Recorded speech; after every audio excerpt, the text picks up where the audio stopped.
मैं मरना नहीं चाहता, मैं जीना चाहता हूँ, लेकिन वो कह रहा है तुम्हारा समय आ गया है। विजय की भारी और दर्द भरी आवाज के शब्द अभी भी मेरे कानों में घूम रहे थे। लाख कोशिशों के बावजूद वो ख्याल मेरे दिमाग से जा ही नहीं रहा था। रात के 8 बज रहे होंगे। शहर की उस मुख्य सड़क पर आज ट्रैफिक कुछ कम था और इंजन का धुआं, साथ ही पैदल चलने वालों की भी क्षेत्र में हमेशा भीड़ रहती है। ये एक सरकारी अस्पताल है, इसलिए आसपास के कई गांवों और तालुकों के मरीजों को अंतिम उपाय के रूप में यहाँ लाया जाता है, इसलिए यहाँ भीड़ होना स्वाभाविक है। मेरी नजर उस गर्मा गर्म चाय पर टिकी थी। वही ख्याल मेरे दिमाग में उछल रहे थे। अरे क्या सोच रहे हो?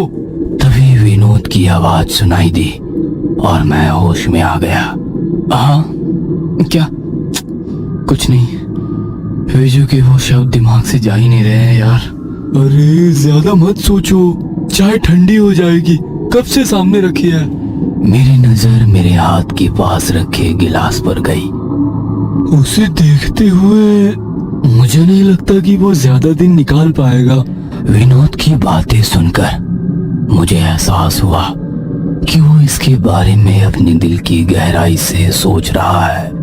मुझे भी ऐसा ही लगता है। बातें करते करते मेरी नजर उस सरकारी अस्पताल की बिल्डिंग पर गई।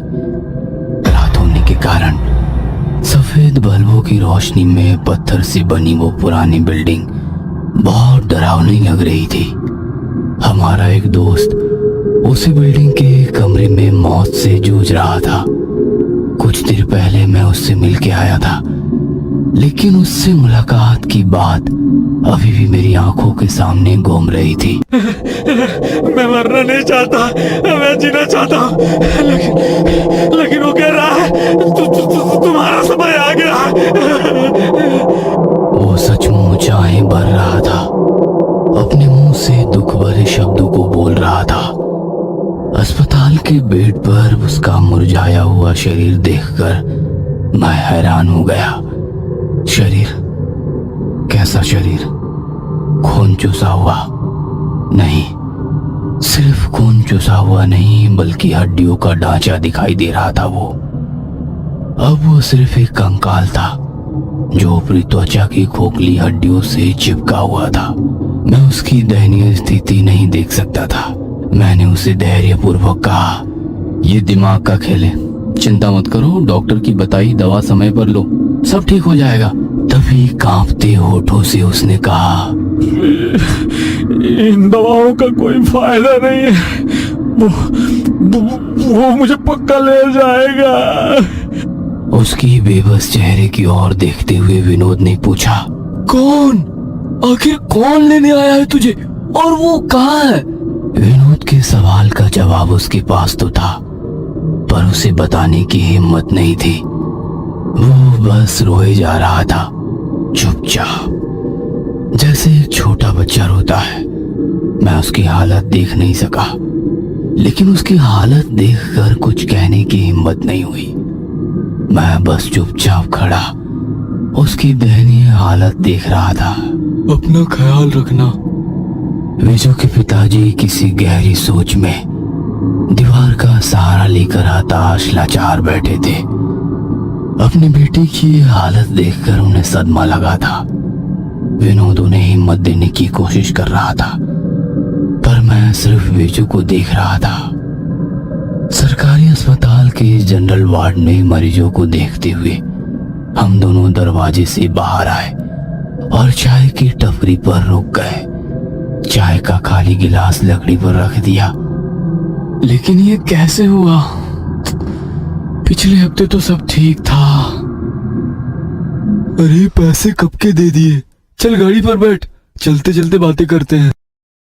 विनोद मुझे एक एक कर सारी घटना के बारे में बताने लगा। एक हफ्ते पहले विजू अपनी पत्नी को उसके मायके छोड़कर वापस आ रहा था। रात के 1-1:30 बज रहे होंगे। गांव की सीमा के अंदर उसकी बाइक आ गई। पूरा गांव नींद की आगोश में था। उस समय अगर वहां किसी की आवाज आती तो वो होती किसी कुत्ते की भौंकने की। उसके अलावा वहां गहरा सन्नाटा छाया हुआ था। रात के अंधेरे में हेडलाइट की पीली रोशनी में गड्ढे से बचते हुए टेढ़ी मेढ़ी सड़क पार करते हुए वे जो अपनी बाइक चला रहा था, थोड़ा आगे जाकर पेशाब करने के लिए उसने अपनी बाइक रोक दी। सीटी बजाते हुए वो रास्ते के एक तरफ खड़ा हो गया। रात के सन्नाटे में उसकी सीटी की आवाज गूंज रही थी। हल्का होते ही वो अपनी बाइक तक जाने के लिए मुड़ा, लेकिन मुड़ते ही वो चौंक गया। उसकी बाइक के आगे वाली पहिए से 1 गज की दूरी पर उसे कोई लेटा हुआ दिखा। रात के गहरे में उसे सिर्फ उसकी सफेद कमीज दिखी। बहुत दारू पीने से वेजू में बहुत जोश था। उसने गाली देते हुए उस आदमी के पीठ पर लात मारी, पर उस आदमी में कोई हलचल नहीं हुई।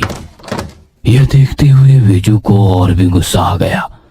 उसने उस आदमी के साथ गाली गलौज करते हुए उसे मारना भी शुरू कर दिया, पर वो आदमी वैसे ही लेटा रहा। रुको, तुम्हारे ऊपर से ही गाड़ी ले जाता हूँ। कहते हुए वो बाइक पर बैठा और बाइक स्टार्ट की।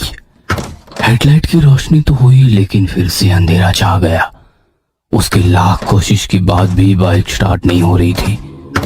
इस बीच एक बात उसके ध्यान में आई। इतनी देर से गाड़ी के आगे लेटा हुआ वो आदमी हेडलाइट की रोशनी में भी नजर नहीं आ रहा था। साला कहाँ गायब हो गया? लगता है साला भाग गया है। और उसने आजू बाजू नजर घुमाई, तभी पीछे से एक आवाज आई। मैं खाली हाथ नहीं जाने वाला, मैं तुम्हें लेकर जा रहा हूँ। जैसे ही उसके कानों ने ये शब्द सुना, विजय की शराब एक झटके में उतर गई और अगले ही पल किसी ने उसे गाड़ी से नीचे खींच लिया और बगल के नाले में पटक दिया। अचानक हुए इस हमले से वो डर गया था। उसने भयभीत निगाहों से चारों ओर देखा। उसने महसूस किया कि वह इतनी रात में कहाँ था। उसके रोंगटे खड़े हो गए, पूरा शरीर कपकपा रहा था। वह इससे उबर भी नहीं पाया था कि तभी पीछे से पेड़ पर पत्तों की सरसराहट सुनाई दी, मानो कोई पेड़ की शाखा पर बैठा हो और लहरा रहा। रात के उस खामोश सन्नाटे में पत्तों की आवाज साफ साफ सुनाई दे रही थी। वह जैसे तैसे नाले से चलते चलते अपनी बाइक के पास आया। बाइक में किक मारना शुरू किया, तभी सूखे पत्तों की आवाज आने लगी, मानो जैसे कोई सूखे पत्तों को कुचलते हुए आगे बढ़ रहा है। अब उसमें पीछे मुड़ने की हिम्मत नहीं थी, क्योंकि उसे पता चल चुका था कि गाड़ी के आगे लेटा हुआ कौन था और ये सब क्यों हो रहा है। जैसे ही पीछे से आने वाली आवाज तेज हुई, वो फिर से बाइक स्टार्ट करने की कोशिश करने लगा। लगातार 5-6 किक के बाद भी बाइक स्टार्ट नहीं हुई। उसका पूरा शरीर पसीने से भीग चुका था। आंखें डर से भरी हुई थी, पर चिल्लाने का कोई मतलब नहीं था। तभी अचानक से सन्नाटे को चीरती हुई एक आवाज वहां छा गई। रात के अंधेरे में कीड़े की आवाज दिमाग सुन्न कर रही थी। उसका दिल जोर जोर से धड़क रहा था, मानो शरीर की सारी ताकत खत्म हो गई हो। बाइक अब स्टार्ट नहीं होगी, ये बात समझते ही उसने अपनी बाइक वहीं पटक दी और लड़खड़ाते हुए अपनी घर की दिशा में वो भागने लगा। कांपते हुए दरवाजे का ताला खोला और घर के अंदर गया। दरवाजा बंद करने के लिए वो पीछे मुड़ा, लेकिन सामने उसने जो देखा, उसे देखकर उसका कलेजा मुंह में आ गया। 1 गज की दूरी पर उसे एक आकृति दिखी और वही शब्द उसके कानों में पड़े। आज नहीं, लेकिन मैं तुम्हें लेकर ही जाऊंगा, क्योंकि तुम्हारा समय आ गया है। ये शब्द सुनते ही उसे चक्कर आ गया। और वो वहीं जमीन पर गिर पड़ा। विनोद की ये बातें सुनकर मेरा दिमाग सुन्न हो गया। रात के 8:30 बज रहे होंगे। हम दोनों बाइक से मेरे घर आए। मैंने चुपचाप बाइक से उतरते हुए विनोद की तरफ देखा। तभी उसने अपनी दबी आवाज में कहा, ऐसा सब मेंटर है, इसलिए कहता हूँ हमारे अंदर कितना भी बड़ा कीड़ा हो, पर पंगा किस चीज से लेना है उसकी समझ होनी चाहिए। उसकी बातों को सुन मेरा शरीर कांपने लगा। अपने डर को छुपाते हुए मैंने कहा, उफ, लेकिन ये उसकी मानसिक बीमारी भी हो सकती है। मेरा मतलब है, अगर एक आदमी के दिमाग में बैठा हो कि वो कभी इस बीमारी से ठीक नहीं होगा, तो वो यही बात करेगा ना। मेरी यह बात सुनते ही विनोद को थोड़ा गुस्सा आ गया। अरे नहीं, देखो, मैंने तो बस एक मानसिकता कह दी, यानी जीने की इच्छा चली गई तो वो व्यक्ति वही कहेगा ना कि मेरी मृत्यु निकट है। उसकी शादी को अभी 6 महीने भी नहीं हुए, अभी तो उसके जीने की इच्छा बहुत ज्यादा होगी। विनोद ने फिर से गुस्से में कहा और मैं उसे समझाने लगा। तो तुम अभी भी यही सोचते हो कि विजय जिसकी बात कर रहा है वो यम है? बेशक भाई, मैंने तुम्हें बताया है कि क्या हुआ।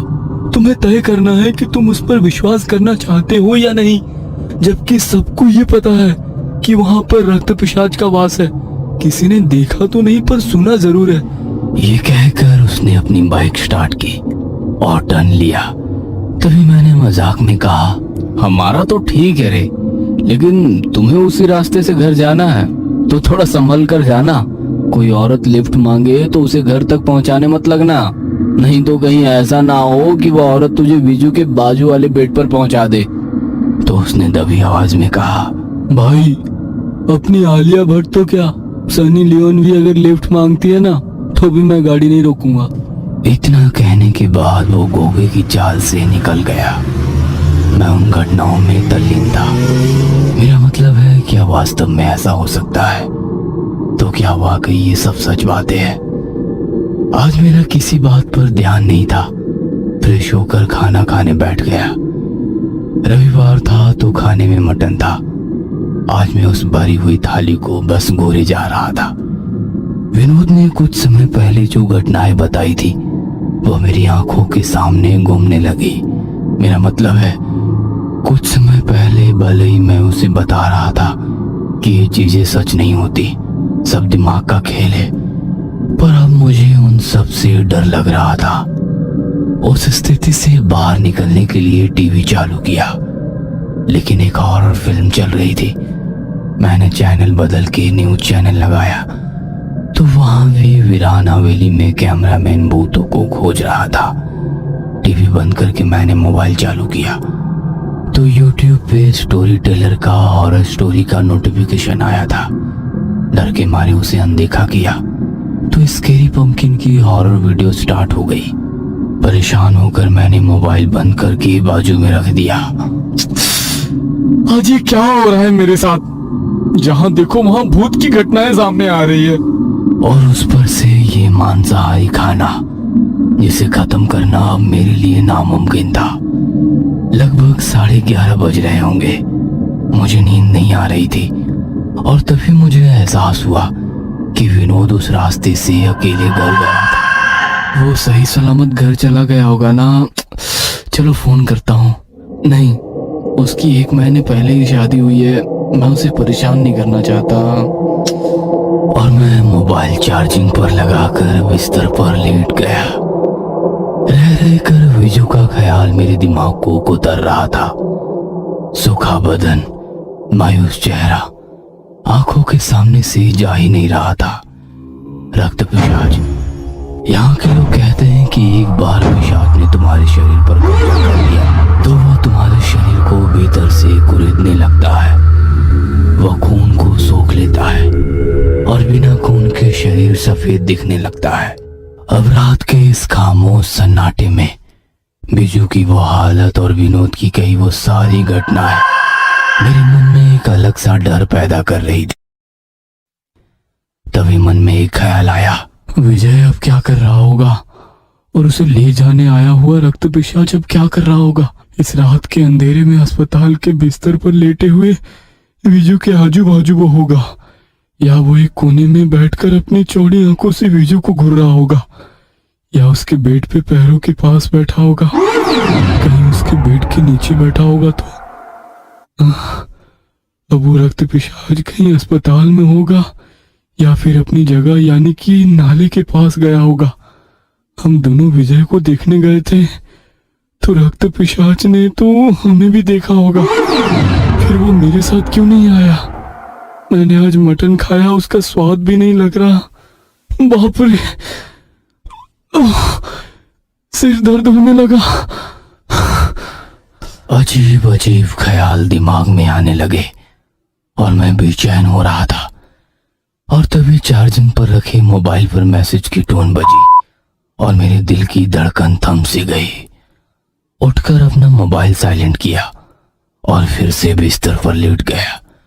सोने से पहले अपने मोबाइल को साइलेंट कर देना ये मेरी आदत है, वरना रात भर मैसेज की टोन बजती रहती है।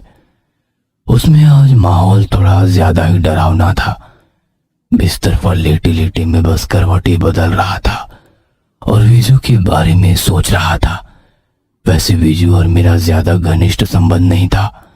उसका घर गांव के एक छोर और मेरा घर दूसरी छोर पर था, लेकिन विनोद एक राजनीतिक शख्सियत है और उसकी वजह से ही कई लोगों से जान पहचान हुई थी। गर्मी के दिन होने के कारण कमरा इतना गर्म था कि पलंग के बगल ही खिड़की खुली रखी थी। उसी खुली खिड़की से ठंडी हवा आ रही थी। मेरी आंखें खुली खिड़की के बाहर काले आसमान पर टिकी थी। ऐसा लग रहा था कि अंधेरे ने आसमान को निगल लिया है।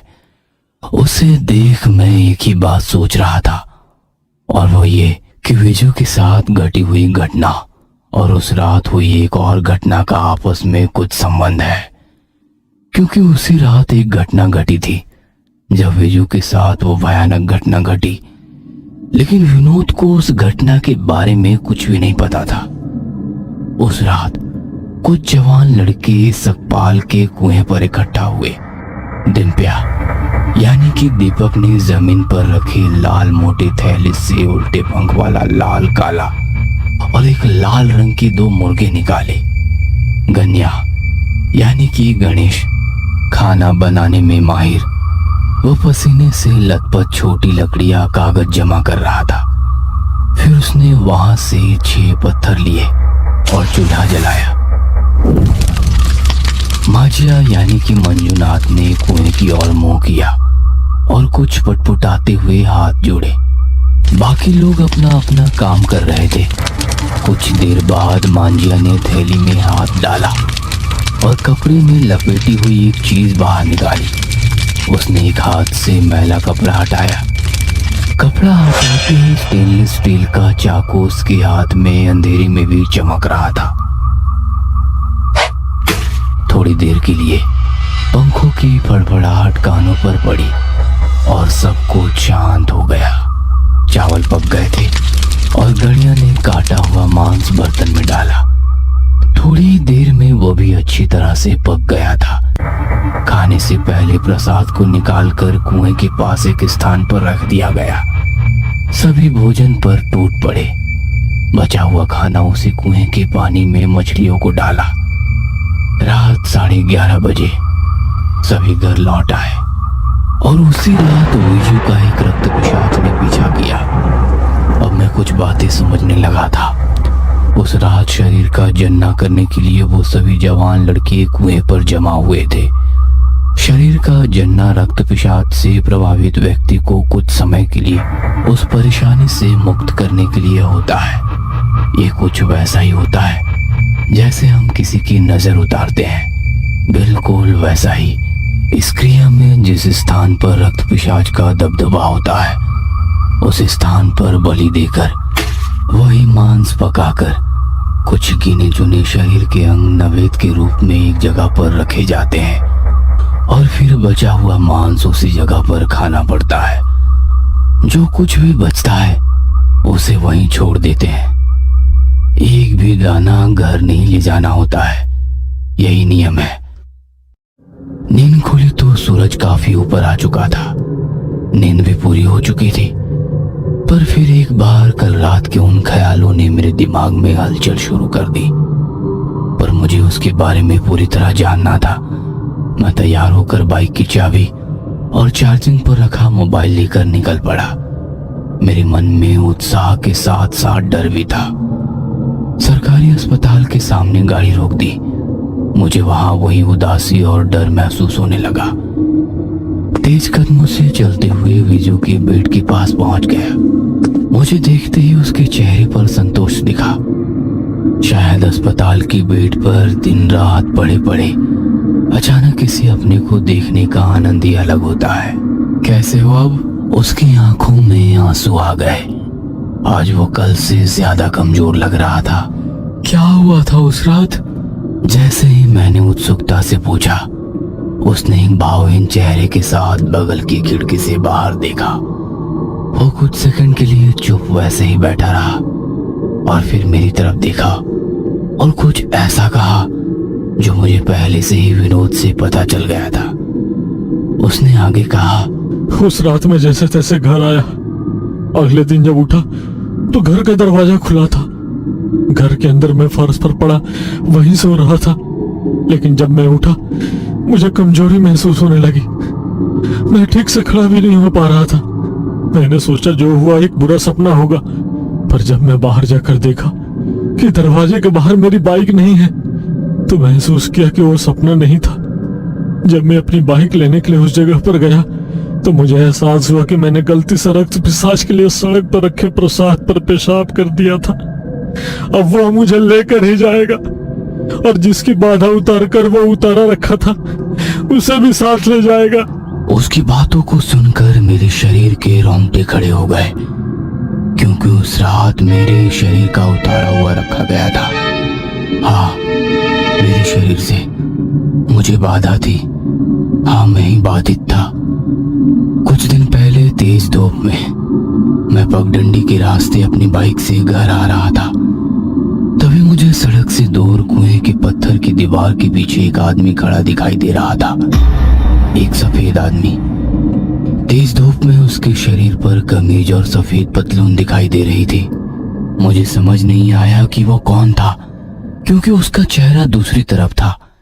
लेकिन जैसे ही वो कुएं की दीवार पर खड़ा हुआ, मैं चिल्लाया, अरे चाचा जी, नीचे उतरो, अरे गिर जाओगे। लेकिन कुछ ही मिनटों में उसका संतुलन खो गया और वो कुएं में गिर गया। मैं बाइक वहीं छोड़कर दौड़ते हुए कुएं की ओर भागा।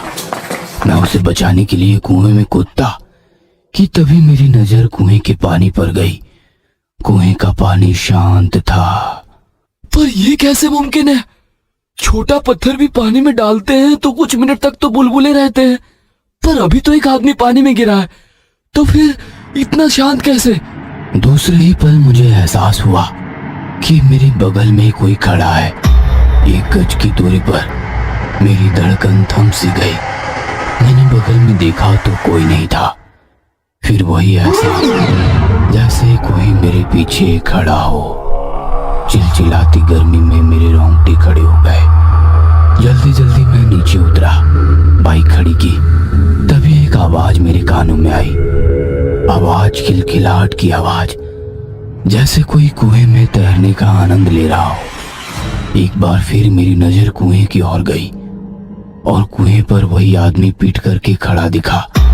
मैं आंखें फाड़ फाड़ के उसे देख रहा था। हल्की सी गर्दन टेढ़ी करके उसने मुझे देखा और मैं वहीं बेहोश हो गया।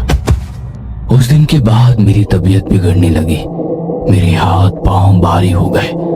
मुझे लगा जैसे कोई बोझ ढो रहा हूं। अचानक मैं रात को चीखने चिल्लाने लगा। बाबा ने गांव जाकर पूछताछ की।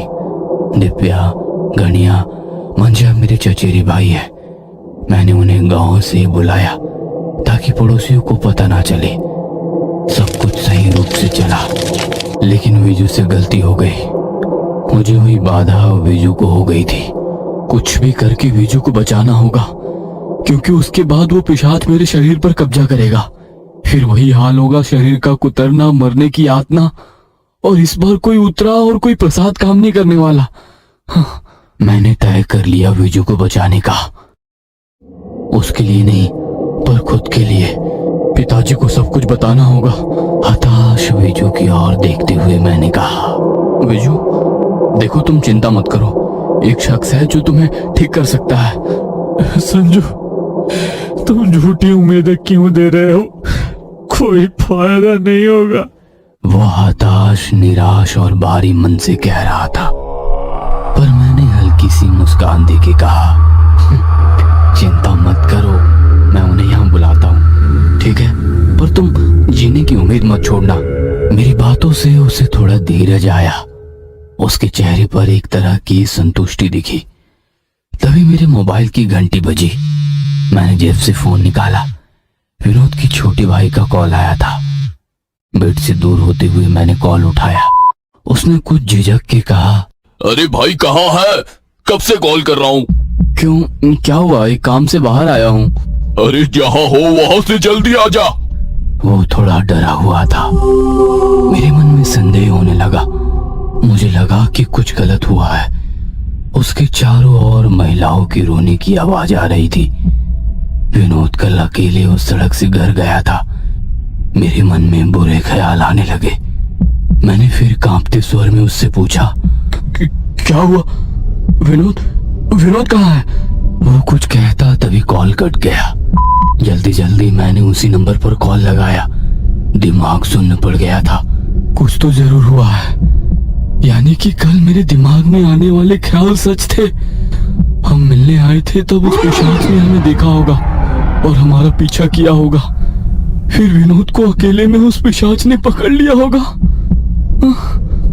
कि तभी विनोद के भाई ने फोन उठाया और मैंने कपकपाते हुए कहा, हेलो, हाँ बोल, विनोद कहाँ है?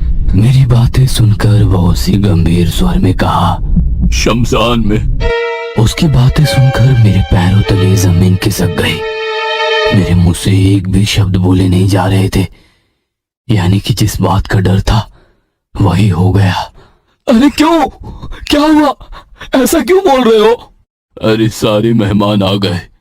5 मिनट में विजय की लाश को ले जाने वाले हैं। विनोद और बाकी लड़के लकड़ी और लाठी लेकर शमशान पहुंच गए हैं।